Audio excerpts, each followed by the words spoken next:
Imagine someone offers you two boxes, one you can see inside, one you cannot, and claims to know your choice before you make it. How do you decide when the outcome hinges on a prediction already set?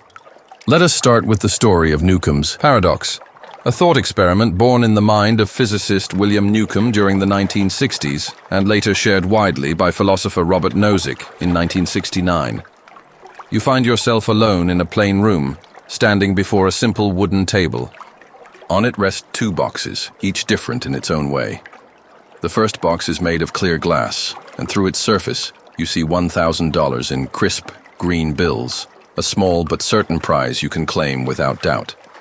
The second box is a solid block of metal, painted a dull gray, its lid shut tight. Inside, it holds either nothing at all or a fortune of $1 million. A voice breaks the silence, smooth and steady, coming from nowhere you can see. It calls itself the predictor and lays out the rules. It says it has already guessed what you will do. If it predicted you would take both boxes, the glass one and the metal one, then the metal box is empty, leaving you with just the $1,000. But if it predicted you would take only the metal box, leaving the glass one behind, then the metal box contains the $1 million. Your task is clear. Choose between taking both boxes or taking only the opaque one. The predictor waits, silent now, as you face the decision. Picture yourself there, standing in that room with the table before you. The glass box catches the light, its $1,000 glowing faintly, a promise you can touch if you reach out. It feels safe, like a friend you've known forever, offering no surprises. The metal box, though, is heavier in a way you can't explain, its surface cool under your fingertips, its silence almost a challenge. You pause, your hand hovering between them. Do you take both boxes, locking in the $1,000 you can? See, even if it means the million might slip away?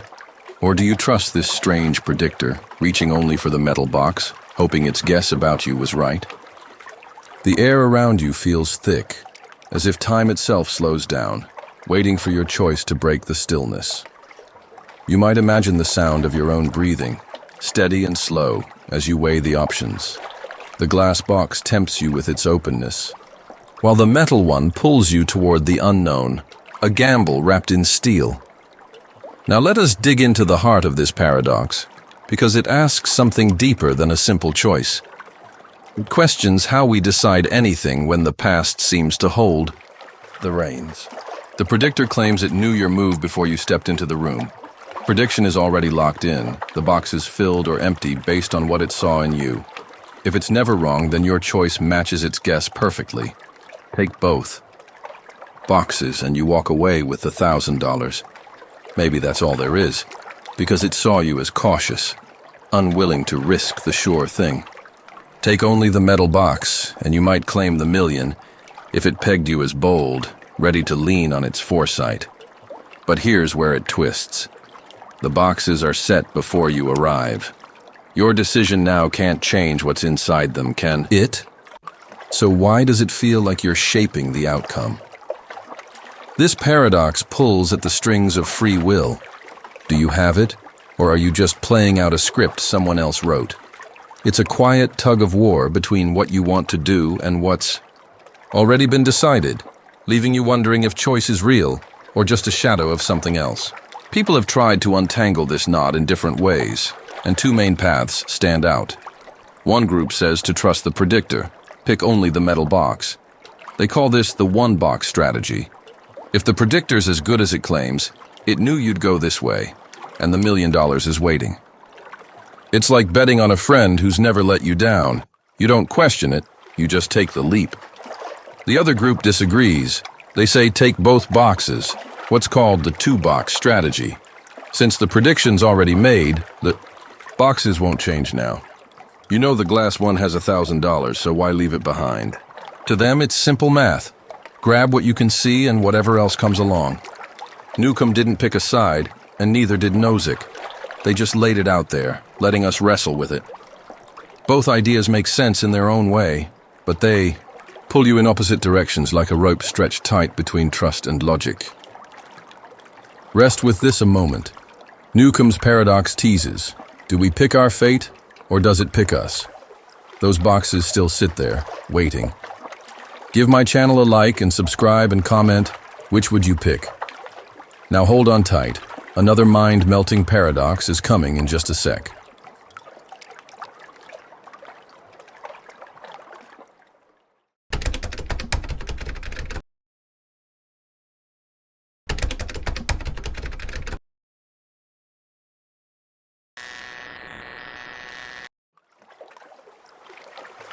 Imagine you could step into a machine and travel back to meet your grandfather as a young man. Then something goes wrong, and you stop him from ever becoming a father. If he never has kids, how are you here to mess with his past? The grandfather.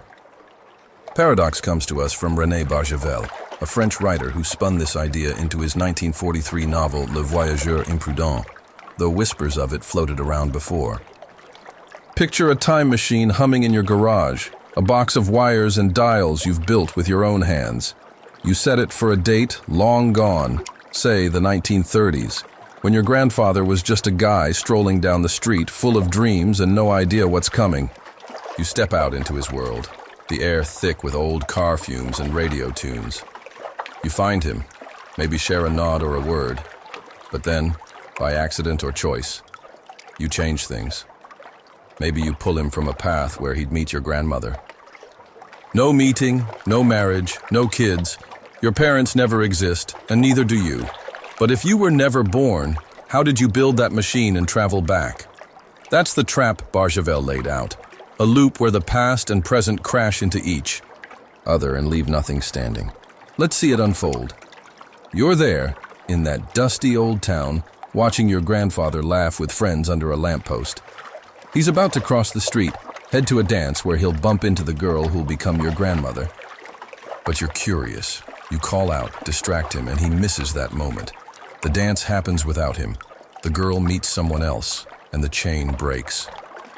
You climb back into your machine, the gears whirring, and return to now. Except now isn't there anymore. The garage is gone, the house is someone else's, and your name's nowhere to be found. You're a ghost holding a wrench, stuck in a world you erased. It's a slow unraveling, first a thread, then the whole sweater, until you're left wondering how you're still holding the needle. This paradox cuts deep because it questions time itself. If you can change the past, what happens to the future you came from? Does it vanish, leaving you stranded? Or does it mean the past can't be touched at all?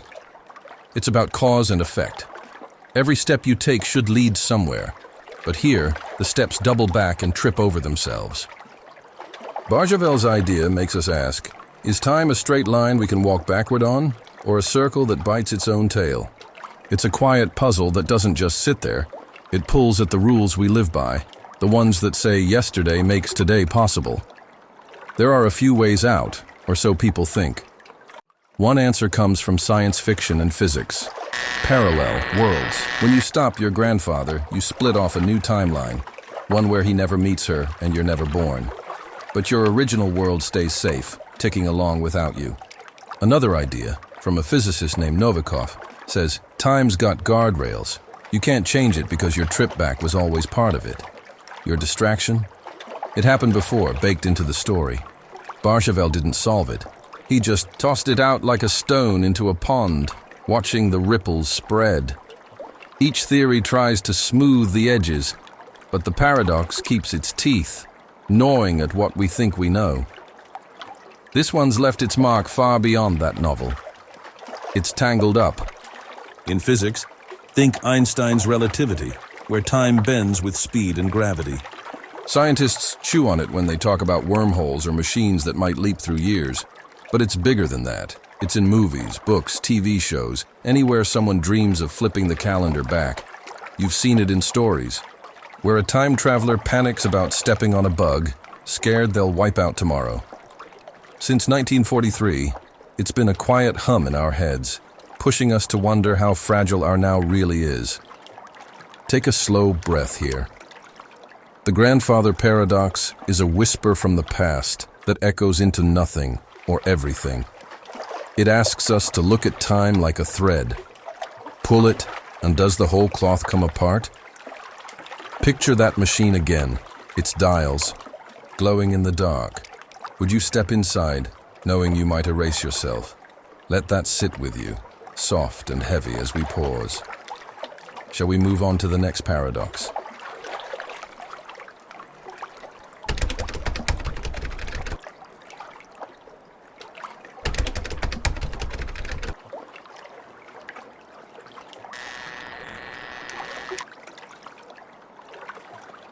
Imagine a ship sailing the seas for years, its old planks replaced one by one until nothing original remains. Is it still the same ship, or has it become something new without you noticing? The ship of Theseus Paradox drifts to us from Plutarch, a Greek writer who lived around 100 CE, though he was passing along a question from philosophers before him. Picture a wooden ship, proud and strong, cutting through waves on its first voyage. It's called the Theseus, named after a hero from old stories. Over time, the sea takes its toll. Planks rot, nails rust, sails tear. The crew swaps out each piece as it fails. A new board here, a fresh mast there. Years pass, and bit by bit, every part gets replaced. By the end, not a single splinter of the original ship is left. It's all new wood, new rope, new cloth. Plutarch asks, is this still the Theseus, the same ship that set out long ago? Or did it quietly turn into a stranger, wearing the old name like a mask? Let's sail into it ourselves. You're standing on a dock, watching the Theseus pull in after a decade at sea. You remember it from years back. Its creaky deck, the faded paint on its hull. Now it glides up, gleaming with fresh timber, every plank smooth and untouched by time. The captain waves, proud as ever, calling it the Theseus still. You step aboard, run your hand along the rail. It feels different, smells of new pine instead, of salt-worn oak. You think back. The first plank swapped out didn't change it much, nor the 10th, nor the 50th. But now, with everything new, you pause. Is this the ship you waved off? Or just a copy pretending to be? The waves lap slow against it, and you're left wondering when it stopped being itself. This paradox pulls us into a deeper current. What makes something what it is? Is it the pieces it's built from, or the name we give it, or the story it carries? If every part of the Theseus changes, where does its identity live? It's not just about ships. It's about us, too. Our bodies replace cells every few years. Are we the same people we were as kids? Plutarch's question drifts through time and space, asking if there's a core that holds steady, or if we're all just shapes shifting under the same label. It's a quiet ripple that spreads, touching everything we think we know about being. People have tried to anchor this one down. One idea says it's still the Theseus because it's kept its purpose and its place. New planks don't erase the ship's life, just patch it up. Another thought flips it. Once every piece is gone, it's a new ship, a twin born from the old, one's shadow. Some even say both are true. Identity's a messy thing, split between what it was and what it is now. Plutarch didn't pick a winner, he left it floating, a puzzle for anyone who cares to look. Each answer tries to tie it off, but the paradox keeps bobbing back up, slippery as the sea. This question has sailed far beyond Plutarch's day. It's docked in philosophy books, where thinkers wrestle with what identity means, ships, people, even nations. It's popped up in law too. Think of a car rebuilt part by part. Who owns it? Museums love it, debating if a restored artifact is still real. Since those Greek days, it's been a steady undercurrent, shaping how we see things that change but stay the same. You hear it in quiet talks about growing up, losing pieces of yourself, finding new ones. It's a paradox that mirrors life itself. Settle here for a moment. The ship of Theseus Paradox is a gentle wave, rocking us between what was and what might be. It asks, when does something stop being itself, or does it ever? Picture that ship again, its new planks shining under the sun, carrying an old name. Let it sway in your thoughts, slow and calm, as we rest.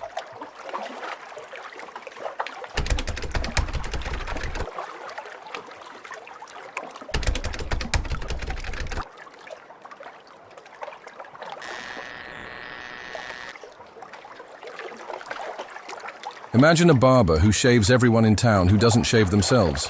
Simple enough, until you ask, who shaves the barber?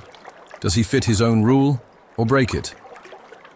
The barber paradox comes from Bertrand Russell, a British thinker who dropped this little bomb in 1901 while digging into the roots of mathematics. Here's the setup. There's a small village, quiet and ordinary, with a barber who's got a strange job. He shaves every man who doesn't shave himself. That's his rule, clear as day. If you grow a beard or handle your own razor, he leaves you alone. If you don't, he's there with his clippers. It works fine at first. Some men shave, some don't, and the barber takes care of the rest. But then Russell points at the barber himself. Does he shave his own face? If he does, he shouldn't, because he only shaves those who don't. If he doesn't, then he should, because he's one of those who doesn't shave himself. It's a tidy little trap, a rule that collapses when it turns back on the one who made it. Let's walk through it. Picture this village, stone houses, a dusty street, and the barber's shop with its red and white pole spinning slow. You're leaning against the wall, watching men come and go.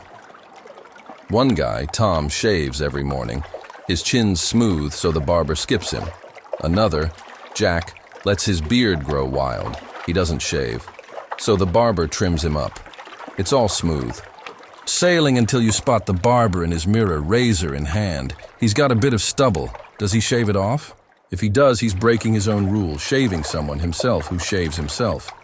If he doesn't, he's got to, because he's not shaving himself, and that's his job. You blink, and it's like the air gets stuck, looping over that. One question: who keeps the barber's face clean? The pole keeps spinning, but the answer doesn't land. This paradox isn't just a barber's quirk. It's a crack in how we build rules. Russell was chasing bigger fish. He wanted to know if math and logic could stand on solid ground. The barber shows what happens when something tries to define itself. It tangles up like a snake eating its tail. It asks, can a system hold together when it points back at its own heart? If it can't, what does that mean for the way we sort truth from nonsense? It's a quiet shake to the foundations, making us wonder if the tools we trust are hiding little traps like this one. Russell didn't leave it hanging. Well, not entirely. He used this to fix a mess in math called set theory. His answer was, to say the barber can't exist, not in a way that makes sense. It's like banning a club that tries to list its own name among its members. He came up with rules.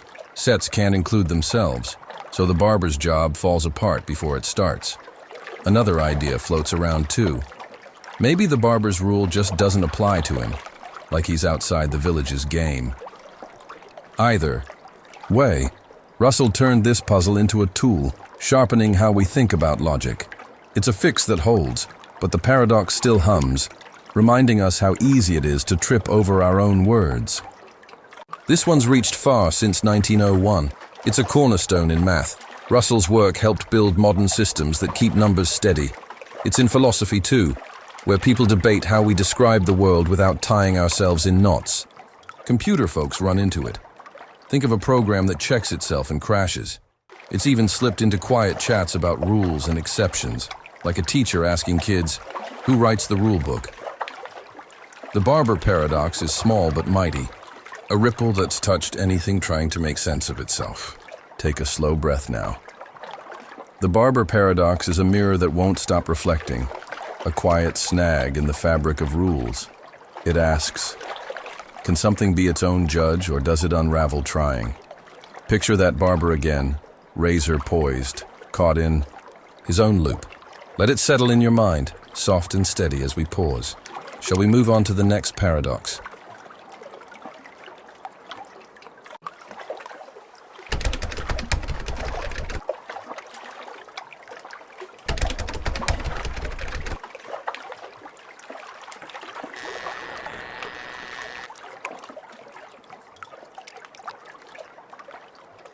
Imagine a pile of sand in front of you, and you take away one grain at a time.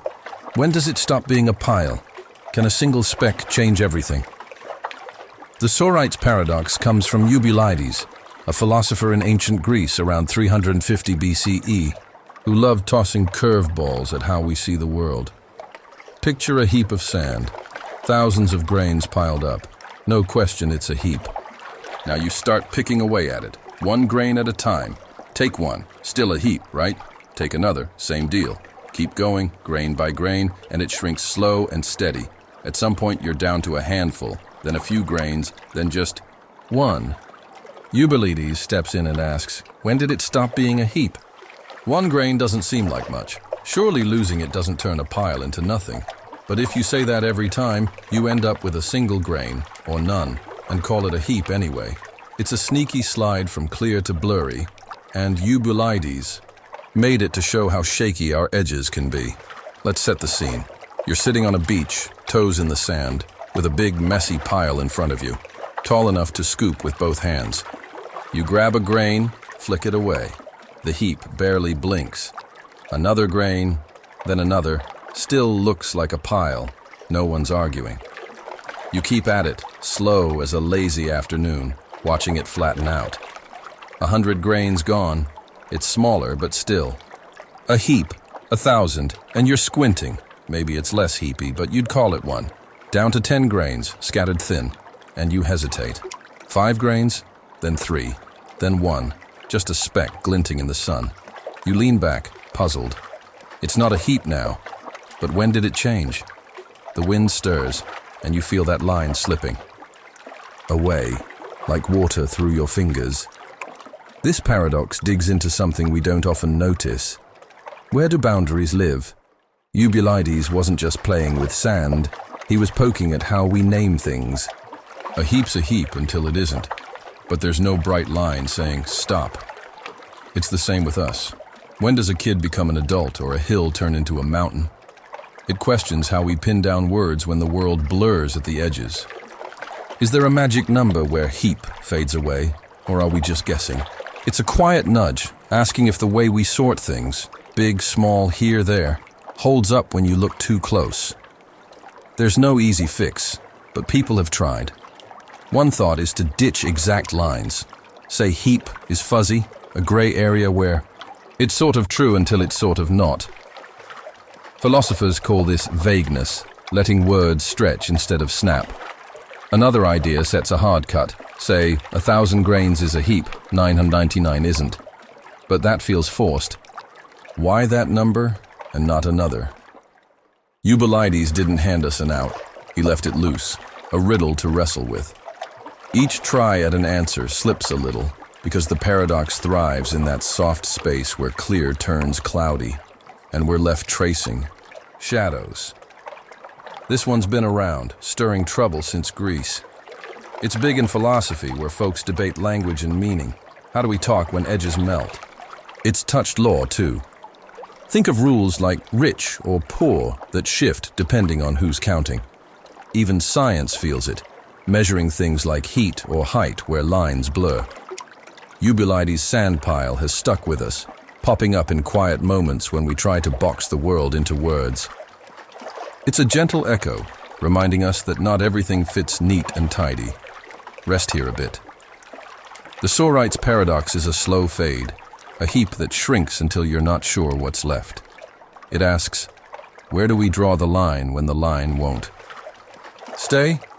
Picture that sand again, slipping grain by grain, a pile unmaking itself. Let it sift through your thoughts, calm and easy as we pause. Shall we move on to the next paradox?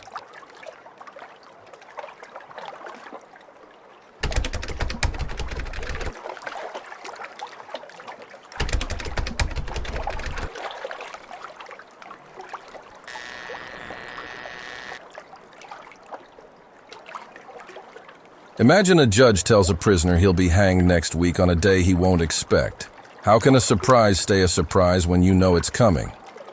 The unexpected hanging paradox swings in from D.J. O'Connor, a philosopher who sharpened this idea in 1948, though bits of it floated around before. Picture a courtroom, old wood creaking underfoot, where a judge peers down at a prisoner. He lays out a strange sentence. You'll be hanged one morning next week, Monday through Friday, and it'll be a day you don't see coming. The prisoner nods, the gavel bangs, and he's sent off to think it over. At first, it sounds straightforward. 5 days, 1 noose, and a twist to keep him guessing. But then the prisoner starts to puzzle it out, and that's where O'Connor's trap snaps shut. If the hanging's a surprise, how can logic pin it down or let it slip away? Let's sit in that cell with him. You're the prisoner. Walls cold and gray. A small window letting in thin light. You've got 5 days ahead. Monday, Tuesday, Wednesday, Thursday, Friday. You grab a pencil, start scratching out the possibilities. Can't be Friday, you mutter. If you make it to Thursday night, Friday's the last day left. You'd expect it then, so it's not a surprise. Cross off Friday. Now Thursday, if. Friday's out, Thursday's the last day, and you'd see it coming by Wednesday night.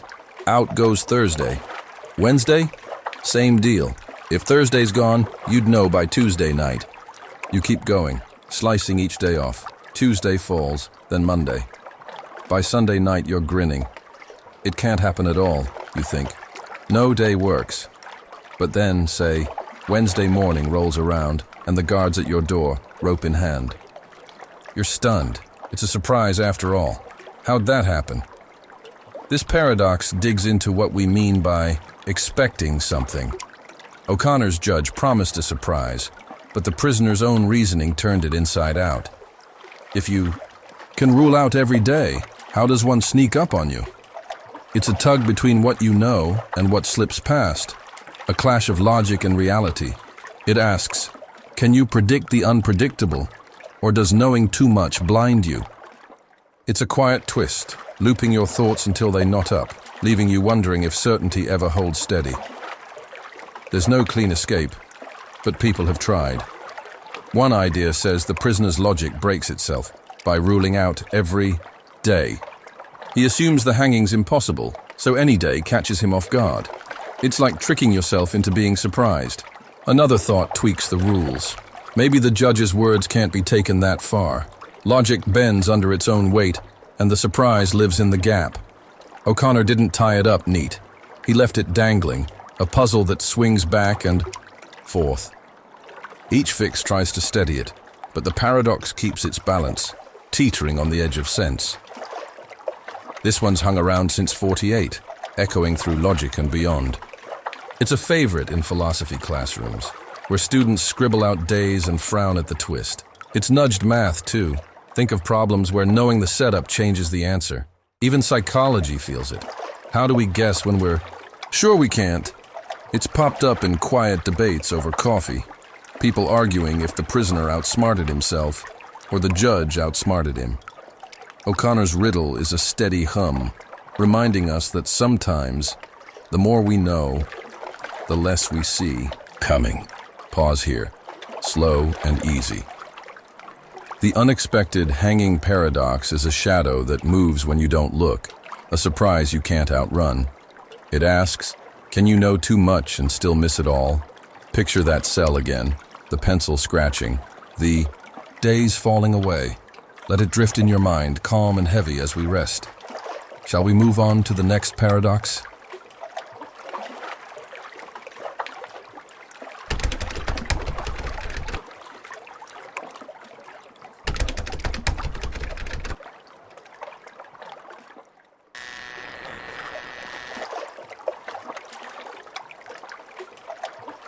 Imagine a universe packed with stars, billions of them, each a chance for life. Yet we sit here, staring at the sky, and hear nothing. If they're out there, where are they? The Fermi paradox comes from Enrico Fermi, an Italian physicist, who tossed this question out over lunch in 1950, sparking a mystery that's hung around ever since. Here's the setup. The universe is huge, billions of galaxies, trillions of stars, and who knows how many planets spinning around them. Some of those planets should have water, air, the stuff life needs. Fermi figured that if even a tiny fraction of them grew smart creatures, Folks who could build radios or spaceships. We'd see signs by now. Signals bouncing through space. Probes zipping past. Maybe a hello carved on the moon. But it's quiet out there. Too quiet. We've got telescopes, dishes listening to the stars, and all we get is static. Fermi looked up and asked, "If life's so likely, why haven't we met anyone?" Let's take a look ourselves. You're standing on a hill at night, the sky stretched wide above you, pinpricks of light winking down. Each star's a sun, maybe, with its own worlds, rocky ones, watery ones, maybe green ones with cities humming. You imagine someone out there, peering back through their own telescope, wondering about us. Fermi's math says there should be millions of chances for that. Old stars, old planets, time enough for brains to figure out how to say hi. You turn on a radio, tune it to the cosmos, and wait. Nothing but a soft hiss. The hill feels emptier, the stars farther away. Are we really alone? Or is something hiding in all that silence? This paradox pulls at big ideas. Life, time, and what's possible. Fermi wasn't doubting there could be others. He was asking why they're not obvious. Is the universe a party we missed, or one that never started? Maybe life's rare, a fluke that happened here and nowhere else. Or maybe it's common, but smarts aren't. Planets full of fish, but no engineers. Could be they're out there, watching, quiet for reasons we can't guess. It's a question that hangs in the air, soft but heavy, making us wonder if we're special, lost, or just late to the game. There are guesses to untangle it. One says life's harder to start than we think. Earth got lucky, and the rest stayed empty. Another figures civilizations rise and fall fast. By the time we look, they're dust. Some say they're avoiding us, hiding behind tech we can't spot, like a neighbor who won't answer the door. Fermi didn't pick. He just pointed at the sky and shrugged. Each idea tries to fill the silence, but the paradox keeps it open, a blank page we're still writing on, waiting for a signal to change the story. This one's stretched far since that lunch table. It's fueled space searches, SETI's big ears, probes like Voyager, all chasing Fermi's hunch. Scientists count planets now, guessing odds with every new find. It's in movies too, alien tales where we're the only ones left, or the ones they skip. Philosophers chew on it, asking what it means if we're it, or if we're not. Since 1950, it's been a quiet drumbeat pushing us to look up and listen, hoping the stars talk back someday. Take a slow breath here. The Fermi Paradox is a whisper from the dark, a sky full of questions with no voice. It asks, are we alone, or just not loud enough? Picture that hill again, the stars steady and silent above. Let it settle in your thoughts, calm and wide as we pause. Shall we move on to the next paradox?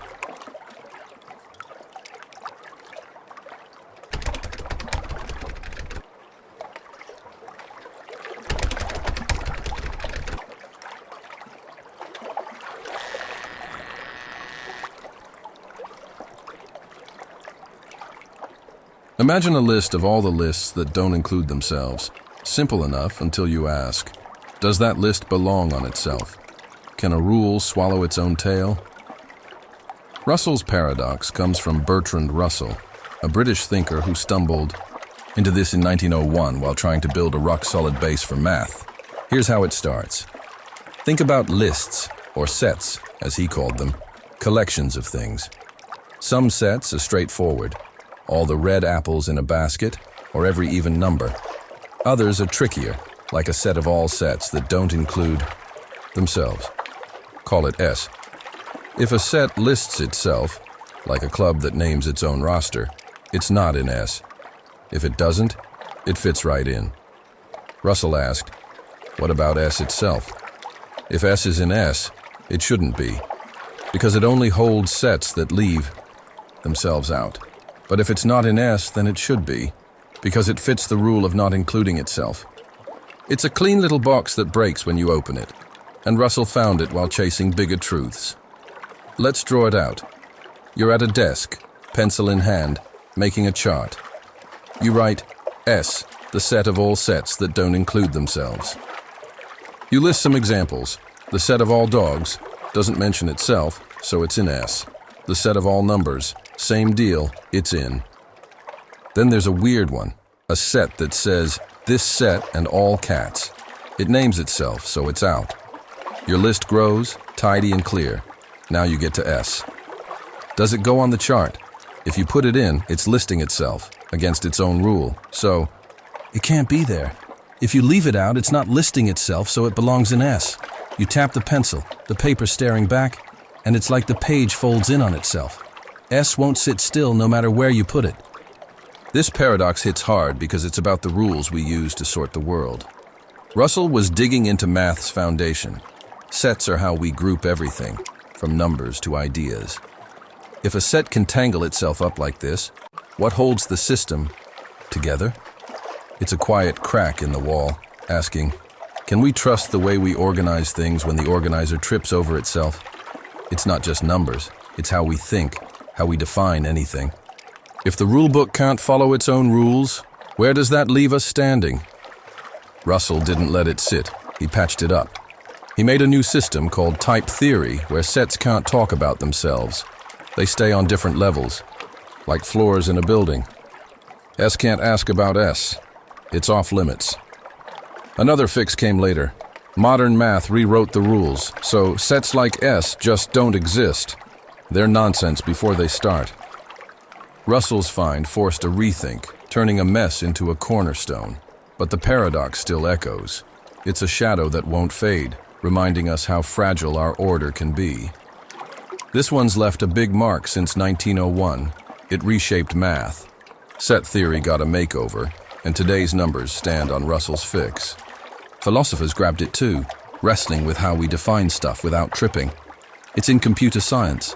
Think of programs that can't loop back on themselves without crashing. Even quiet chats feel it. Who decides what's in or out? Russell's paradox is a ripple that spread wide, a small question that shook big ideas loose. Rest here a moment. Russell's paradox is a whisper in the system, a list that won't list itself.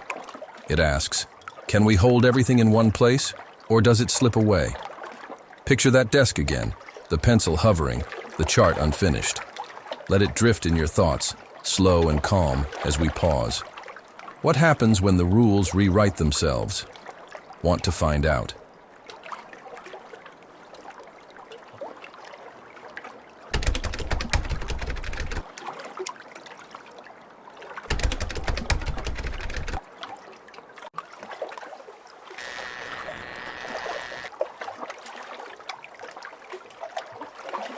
Imagine a being so powerful it can do anything, then ask, can it make a stone too heavy for itself to lift? If it can, where does its power end?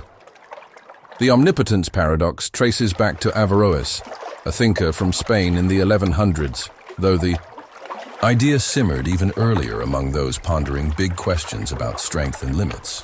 Picture a being, call it all-powerful, a force that can shape mountains, stop rivers, turn night to day with a thought. Nothing's too hard, no task too big.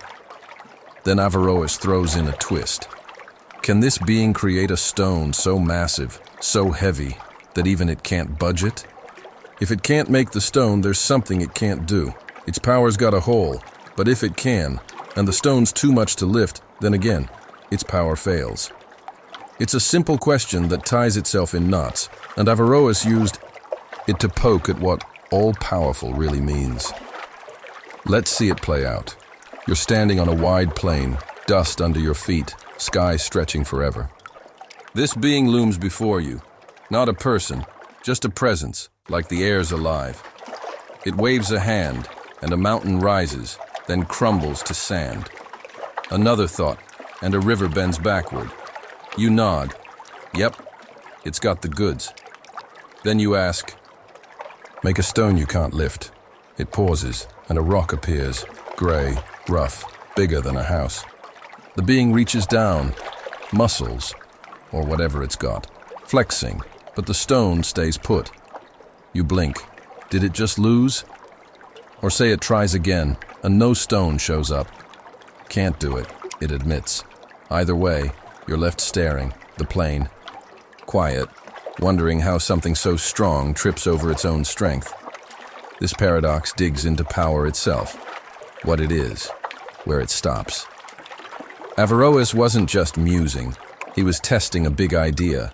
Can anything be limitless without running into itself? If it can't make the stone, its power's got a cap. If it can and fails to lift it, same deal. There's a limit. It's a quiet tug at the edges asking, does everything include breaking your own rules? It's not just about some cosmic giant, it's about us too. We push limits, build things, test ourselves. Can we ever go so far we undo what we are? It's a soft echo that bounces around, making us question what strength really holds. There's no one fix, but answers have piled up. Some say omnipotence doesn't cover nonsense, like making a square circle or an unliftable stone. It's a trick question, not a real job. Others tweak it. The being can do all that's possible, and lifting trumps making, or vice versa, depending on the day. Averroes didn't settle it. He left it open, a spark for others to fan. Later thinkers like Aquinas said true power skips these traps, staying whole without bending. Each try smooths the edges, but the paradox keeps its shape, a stone that won't roll away. This one's been around, heavy as ever. It's big in religion, people debating gods and their might, from Averroes' time to now. Philosophy's grabbed it too, chewing on what can and can't mean when you're limitless. It slipped into quiet talks, kids asking, can someone be too strong? And deep books where scholars draw lines. Since the 12th century, it's been a steady weight, pressing on how we see power, big or small, and what happens when it meets itself. Sit with this a moment. The omnipotence paradox is a gentle push, a stone that tests the hand lifting it. It asks, can power hold everything, even its own shadow? Picture that plane again, the rock sitting still, the being waiting. Let it rest. In your thoughts, slow and calm as we pause. If power trips over itself, what's left standing? Curious.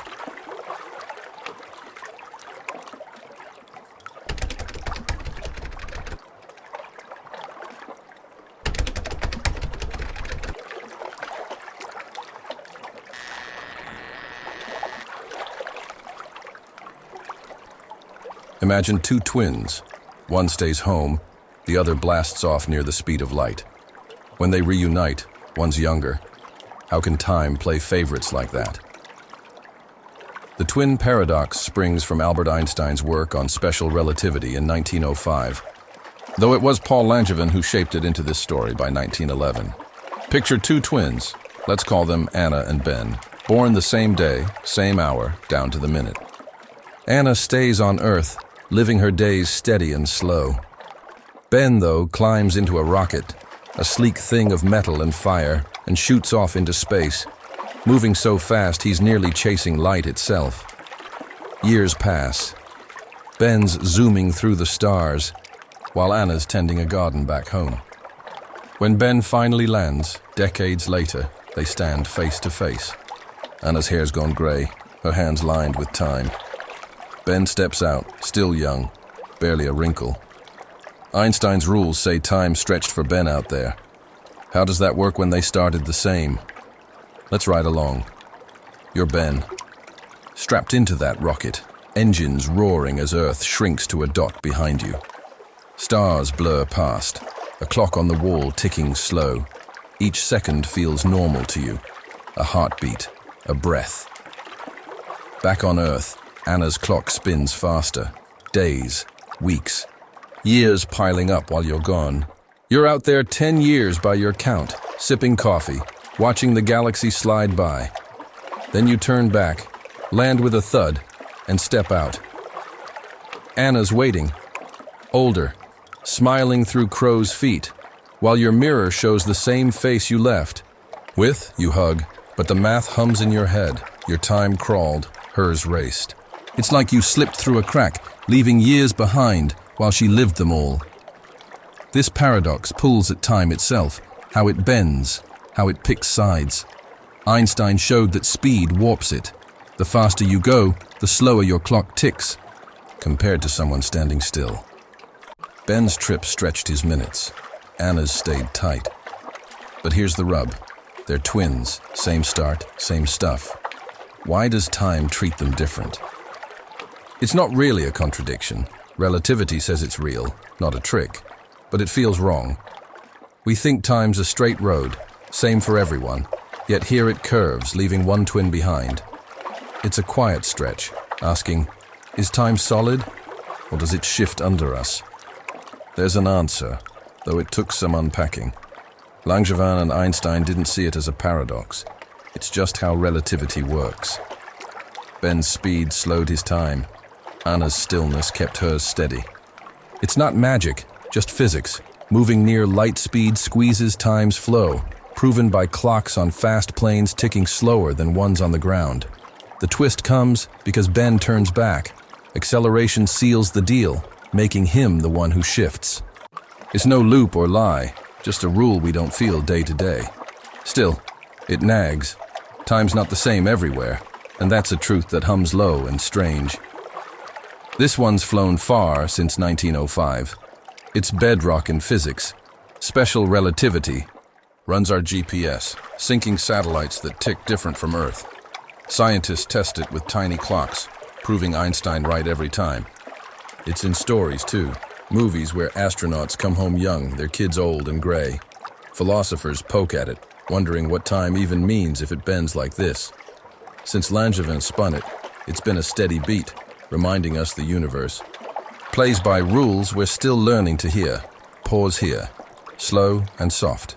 The twin paradox is a clock that ticks two ways, a split that joins again. It asks, does time belong to us, or do we drift in its stream? Picture those twins, Anna's garden, Ben's rocket, years apart in a single hug. Let it sit in your thoughts, calm and deep, as we rest. What if time stretched for you too? Want to see where it leads?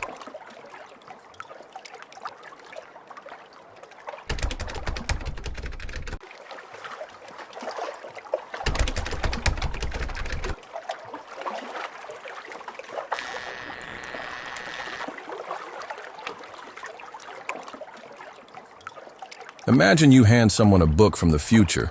They write it, and it ends up back in your hands. Where did it come from in the first place? The bootstrap paradox doesn't have a single thinker tied to it. It's a time travel riddle that grew legs in stories like Robert A. Heinlein's 1941 tale By His Bootstraps. Picture this. You've got a time machine, a clunky thing humming with possibility. You hop forward 100 years, snag a book, say, a guide to building time machines, and bring it back to now. You give it to a friend, an engineer with bright eyes and big ideas. She reads it, scribbles notes, and writes the exact same book from scratch. Years later, that book drifts into the future, where you picked it up. It's a perfect circle, book to friend to book. But where did it start? No one made it first. It just is, looping through time with no beginning. Let's step into it. You're in your workshop, the time machine's lights blinking soft and green. You set the dial, vanish, and land in a dusty library a century ahead. There's the book, leather-bound, titled Time Travel Made Simple. You tuck it under your arm, zip back, and hand it to your friend. She flips through, muttering about gears and wires, then spends months writing her own copy, word for word, down to the smudges. You watch her finish, proud, and later see that book age, travel, end up where you found it. You lean back, the workshop quiet, and it hits you. No one dreamed it up. It's a ghost born from its own shadow, a story that wrote itself across time. This paradox pulls at the strings of cause and effect. Time's supposed to flow one way. Right? The bootstrap says no. Things can loop, exist without a source. That book's got no author, no first spark. It's just there, bouncing between past and future. It asks, can something be its own parent? If it can, what holds the world together when beginnings vanish? It's a quiet knot, tugging at how we trace anything back. Ideas, inventions, even ourselves. Time's a line, we think, but here it's a ring, and that bends everything we trust. There's no firm fix, but ideas float around. One says time's self-consistent. Your friend writing the book was always part of the plan. No loose ends, just a closed loop. Physicist David Deutsch suggests parallel worlds. You grab the book from one timeline, she writes it in another, and they twist together. Heinlein didn't solve it. He spun it into fiction, letting it hum. Each try keeps the circle spinning, because the paradox thrives on having no start. Just a soft, endless roll through what might be. This one's danced through time since those sci-fi days. It's big in physics. Thinkers like Stephen Hawking chew on it, wondering if time loops could work with real machines. It's all over stories, movies where a watch or a song pops up with no maker. Philosophers muse too. If something has no origin, what's it mean to create? Since 1941, it's been a steady whisper, popping up in quiet chats about where things come from, a puzzle that's as old as it is new. Take a moment here. The Bootstrap Paradox is a thread with no end, a book that births itself. It asks, can something just be without a first push? Picture that workshop again, the book's pages turning, time curling in on itself. Let it drift in your thoughts, slow and calm as we pause. What else might loop back to find you, ready to chase it?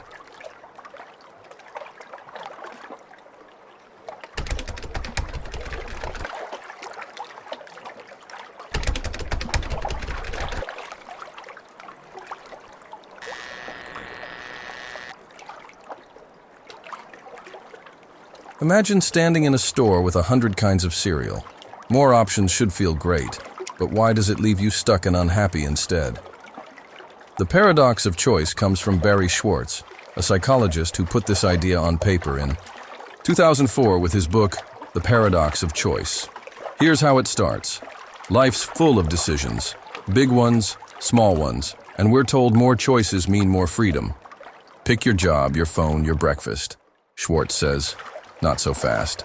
Imagine a store aisle packed with cereal, flakes, puffs, sugary, plain, 50 brands, then 50 more. You'd think it's a dream. Grab whatever you want. But instead of strolling out happy, you freeze, staring at boxes, second-guessing. Too many options don't lift you up, they weigh you down. Schwartz saw this and asked, why does having it all make us feel like we've got nothing? Let's walk through. You're in that store, cart empty, the cereal aisle stretching long and bright. There's cornflakes, honey oats, chocolate stars, names you know, names you don't. You reach for one.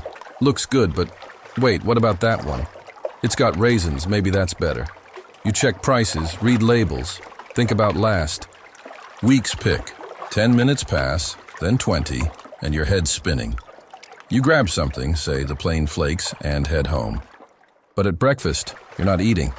You're wondering if the honey one was the winner. The shelves were full. Your choice was free. Yet you're sitting there, spoon still, feeling like you missed out. That's Schwartz's trick. It's too much, and it's not enough. This paradox digs into what freedom really does. Schwartz says, more choices sound like power. Pick your path, be yourself. But when options pile up, they turn sour. You worry you'll pick wrong, miss the best. Waste time deciding. It's not just cereal. It's jobs, schools, even friends online.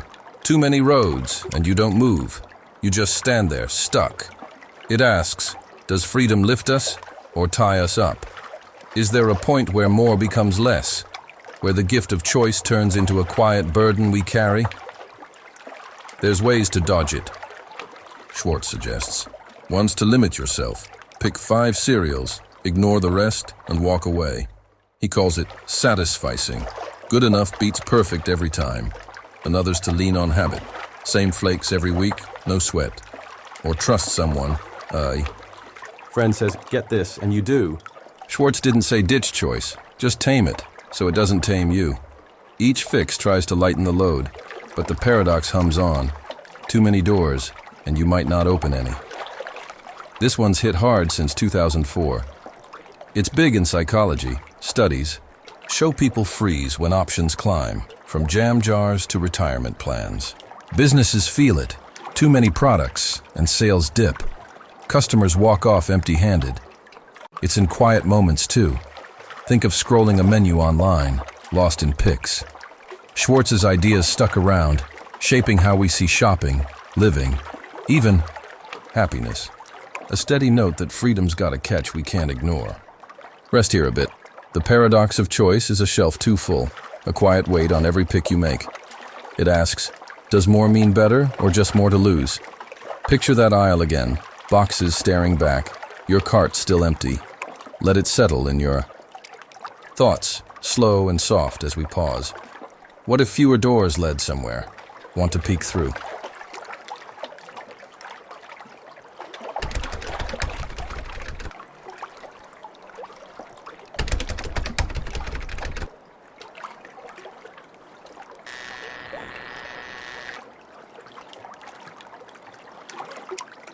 Imagine a donkey standing between two identical hay bales, hungry but unable to pick. Why would it starve when both choices are right there? The Buridan's ass paradox comes from Jean Buridan, a French thinker in the 1300s, who used this to poke at how we choose. Picture a donkey, plain, gray, ears twitching, standing in a field. To its left, a bale of hay, fresh and golden. To its right, another bale. Same size, same smell, same everything. The donkey's stomach growls. It needs to eat, but here's the catch. Both bales are perfect matches. No reason to pick one over the other. Buridan says the donkey, stuck in this tie, just stands there, weighing left and right, until it drops from hunger. It's not that it can't choose, it's that it won't, because nothing tips the scale. Buridan spun this tale to show how balance can freeze us solid. Let's stand with it.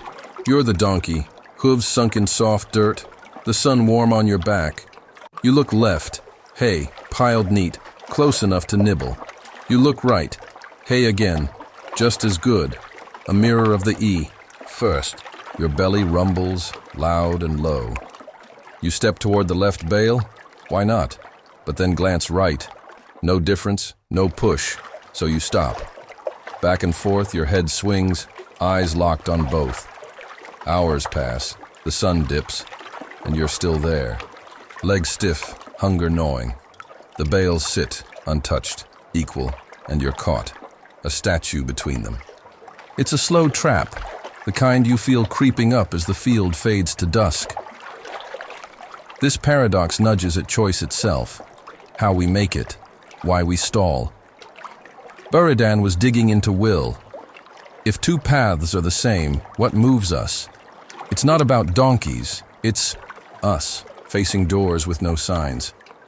Do we need a nudge, a flaw to pick? If everything's even, does reason just sit down and wait? It's a quiet snag asking, can balance be too perfect, locking us where we stand? It's a mirror to those moments. We've all had, staring at a fork in the road, wishing one side would wink first. There's no neat answer, but thoughts pile up. One says the donkey picks anyway, randomly like a coin flip, because life doesn't wait. Another figures it's not real. Something always breaks the tie. A breeze, a whiff, a twitch. Buridan didn't solve it. He tossed it out to stir debate, a little jab at how we work. Later ideas say choice isn't pure logic. It's messy, human, full of quirks. Each try loosens the knot, but the paradox holds its ground. A donkey that won't budge, staring us down. This one's stuck around since the 1300s. It's big in philosophy.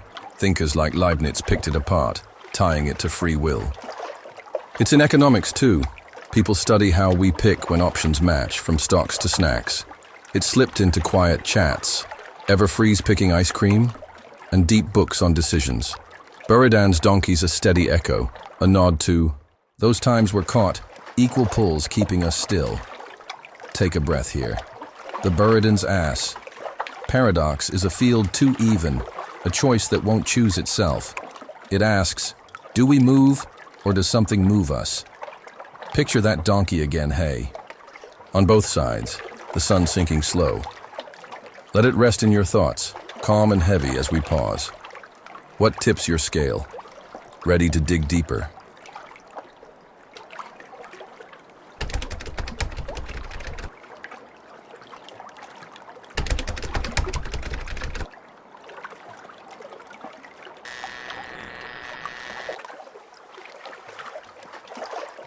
Imagine two friends caught in a crime, locked in separate rooms. Each can stay quiet or snitch, but the best choice for both might not be the best for one. Why does helping each other feel so risky? The prisoner's dilemma comes from Merrill, Flood, and Melvin Drescher, two thinkers who cooked it up in 1950, with Albert W. Tucker giving it this name later that year. Here's the scene. Two pals, let's say you and Sam, get nabbed after a heist. The cops split you up, no talking, just cold walls between you. They offer a deal. Stay quiet, and you both get a year in jail. Light, shared load. But if one snitches while the other clams up, the snitch walks free, and the quiet one gets 3 years. If you both snitch, you're both stuck with 2 years each. The catch? You can't coordinate. Each picks alone. Flood and Drescher set this up to, see, do you trust Sam or save yourself? Let's sit in that room. You're there, hands cuffed, a cop leaning across the table. Sam's in the next cell, he says. Talk, and you're out tomorrow. Quiet, and you're gambling. You picture Sam, your buddy, the guy who split his last sandwich with you. Stay quiet, and if he does too, it's 1 year. Easy. But what if he talks? You're sunk. 3 years while he's sipping coffee somewhere. Snitch, and you might walk. Unless he snitches too, then it's 2 years apiece. The clock ticks slow, your mind spins. Trust him, and it's light. Doubt him, and it's a roll of the dice. The walls press in, and you're stuck picking blind. This paradox twists around trust and gain. Flood and Drescher showed that the smart move for both, staying quiet, feels shaky when you're alone. Snitching looks better for you, no matter what Sam does. If he's quiet, you're free. If he talks, you cut the damage. But if you both go that way, you're worse off than if you'd trusted. It asks, why does the safe choice hurt the pair? Is it logic pushing you apart, or fear? It's a quiet split, showing how what's best for all can slip away when we look out for ourselves. There's no fix, it's a game with rules. Tucker named it a dilemma because the best outcome needs trust, but the setup tempts you away. One idea is cooperation. If you and Sam could wink across rooms, you'd stay quiet. Another's repetition. Play this game enough, and you learn to stick together. Flood and Drescher left it raw, a test of how we balance me and us. It's a steady push, showing that reason alone doesn't always build bridges. This one's big since 1950. It's the heart of game theory. Economists use it for deals, wars, even ants sharing food. Psychologists watch it play out, people picking selfish over shared every time. It's in quiet talks too. Would you snitch? And shows where characters pick loyalty or betrayal. The prisoner's dilemma's a steady hum, a mirror to how we weigh trust against our own skin. Pause here, slow and calm. The prisoner's dilemma is a room with no windows, a choice that splits friends. It asks, do we hold tight or let go? Picture that cell again, the cop's voice fading, Sam's face in your head. Let it sit in your thoughts, soft and deep, as we rest. What's trust worth when the door's locked? Want to find out.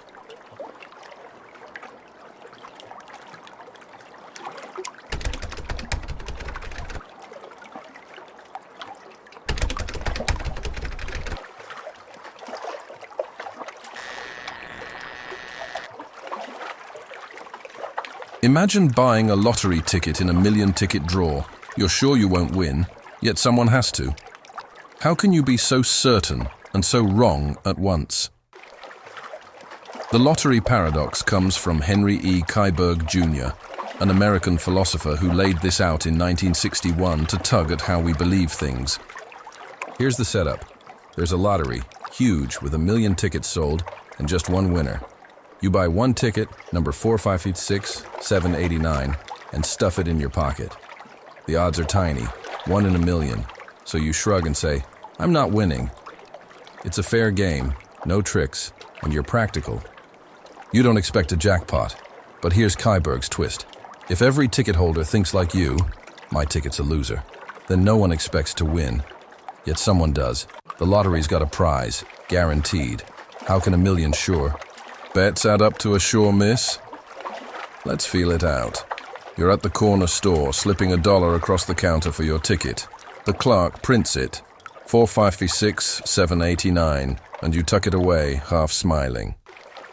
1 million tickets out there, 1 million people like you, and only one gets the cash. You're not holding your breath.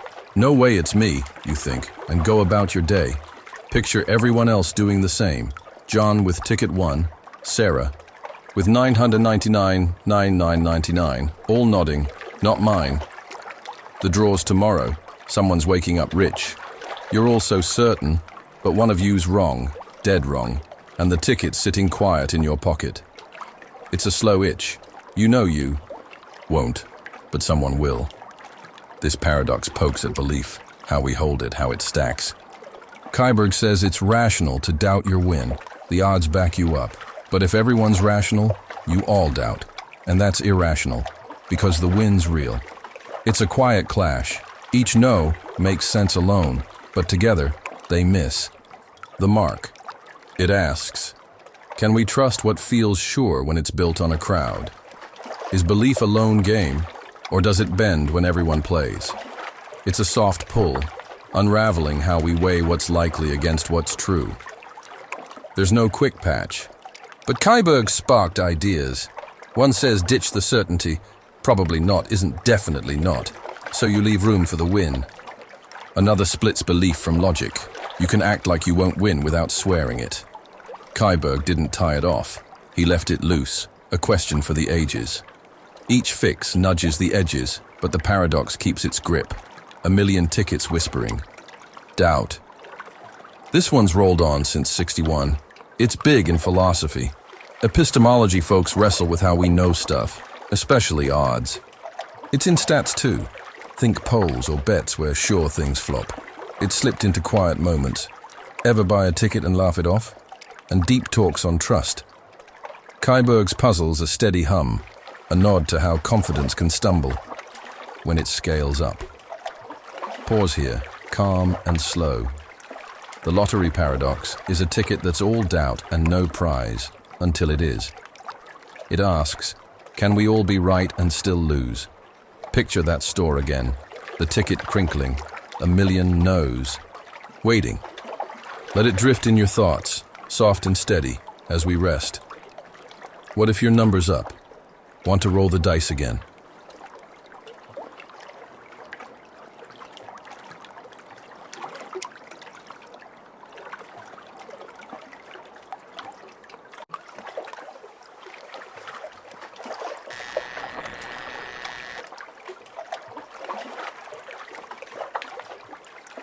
Imagine a crocodile snatches a child and tells the mother, guess if I'll give her back, if you're right, she's yours. She says no. What happens next when the answer traps itself? The crocodile paradox slinks in from the sophists, a group of tricky thinkers in ancient Greece around 500 BCE who loved tying logic in knots. Here's the tale. A crocodile snags a child from the riverbank and holds her tight in its jaws. The mother runs up, desperate, and the crocodile, smarter than most, speaks. Guess whether I'll return her, it says, all teeth and grin. If you guess right, I'll give her back. If you're wrong, she's mine. The mother thinks fast and says, you won't give her back. Now the trap snaps. If she's right, the crocodile shouldn't return the child, but then it has to, per the deal. If she's wrong, it should, but then she'd be right. The sophists spun this to see logic squirm, a riddle where yes and no tangle in the mud. Let's wade in. You're the mother, standing ankle deep in the river, water cold, heart pounding. The crocodile's eyes glint above the surface. Your little girl's dress caught in its grip. Guess, it hisses. Voice like gravel. You swallow, mind racing. If I say yes and it does, I'm right. She's safe. If I say yes and it doesn't, I'm wrong. She's gone. You try no instead. You won't give her back. If you're right, it keeps her. But the deal says it hands her over. If you're wrong, it lets her go. But then, no was right. The river laps slow, the crocodile waits, and you're stuck, words turning circles, the child's fate swaying between them. This paradox bites at truth and promises, how they hold up when they twist. The sophists were testing logic. Can a statement judge itself and still stand? If the mother's no is true, the crocodile's rule flips. It owes her the child. It won't give. If it's false, the rule flips again. She's wrong, so it should let go, making her right. It's a quiet snag, asking, can a deal with itself stay whole? It's like a promise that promises to break, a loop where every answer doubles back, leaving us to wonder if words can ever pin down what's real. There's no clear way out, but ideas swim around. One says the crocodile's rule can't work. It's a trick, a statement that cancels itself, like a note saying, ignore this. Another figures it's about timing. The guess and the act can't mesh, so it's nonsense from the start. The sophists didn't solve it. They tossed it in the water to watch it splash. Later minds call it self-reference, a cousin to bigger puzzles. But the crocodile keeps its jaws shut. A riddle that won't let go. This one's rippled since those Greek days. It's in logic books. Thinkers like Russell nod to it, tying it to sets and lies. It's popped up in quiet stories, tales of deals with no end. Philosophers use it to poke at contracts, truth, even games where words play hide and seek. Since 500 BCE, it's been a steady current, a snap of teeth in the calm, asking how we trust what turns on itself. Rest here a moment. The crocodile paradox is a river with no bank, a guess that sinks its own boat. It asks, can you win when the rules bite back? Picture that water again, the crocodile's eyes, the mother's voice fading. Let it drift in. Your thoughts, slow and deep as we pause. What's the next guess worth? Want to test the waters?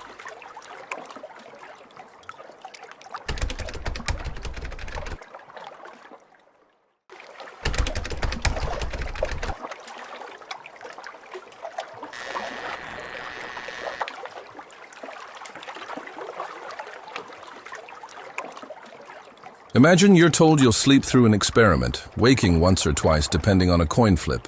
When you open your eyes, can you guess the odds, or does waking twist the answer? The Sleeping Beauty paradox comes from Adam Elga, a philosopher who stirred this up in 2000 to mess with how we figure chances. Here's the setup. You're Sleeping Beauty, not the fairy tale kind, just you, volunteering for a test. The rules are simple. Sunday night, you're put to sleep. Someone flips a coin. If it's heads, they wake you Monday, ask a question, and that's it. If it's tails, they wake you Monday, wipe your memory, then wake you again Tuesday. Same question, no clue it's happened before. Either way, when you wake, they ask, what's the chance the coin was heads? Elga says your answer depends on how you see it, but the waking itself muddies the math. Let's lie down with it. You're on a cot, lights dim, drifting off. Sunday night. The coin flips. Heads or tails, you're out cold. Monday comes. Eyes flutter open. A voice asks, heads, what's the odds?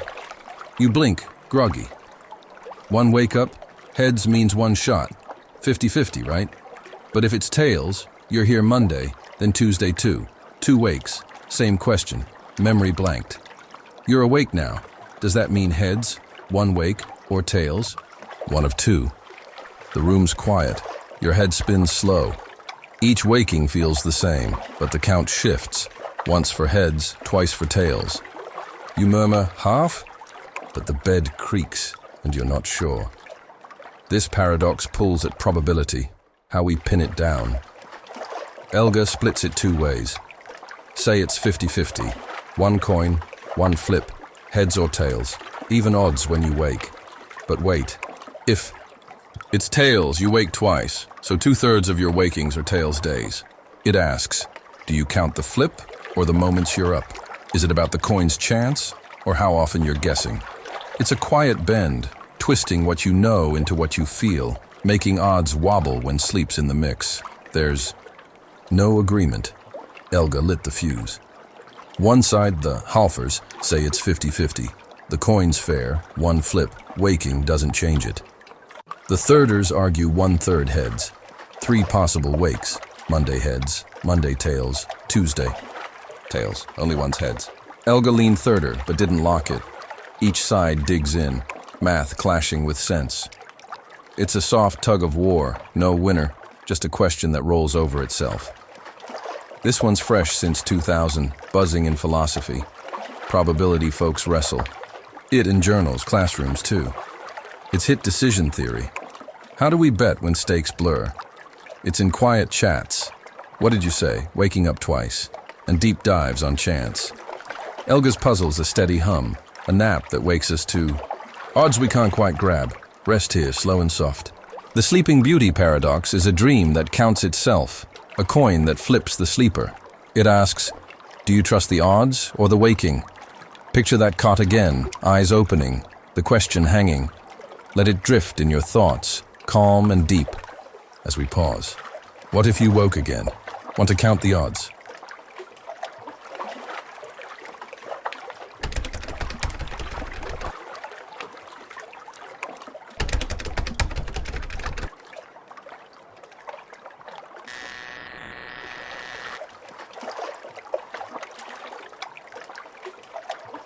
"19 paradoxes down.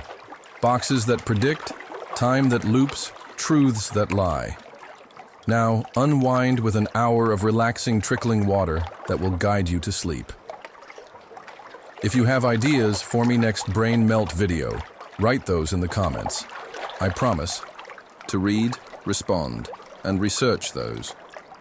God bless and rest easy, my friend. You deserve it. Just one last thought to think about while you drift into sleep. If you own time, why can't you keep it?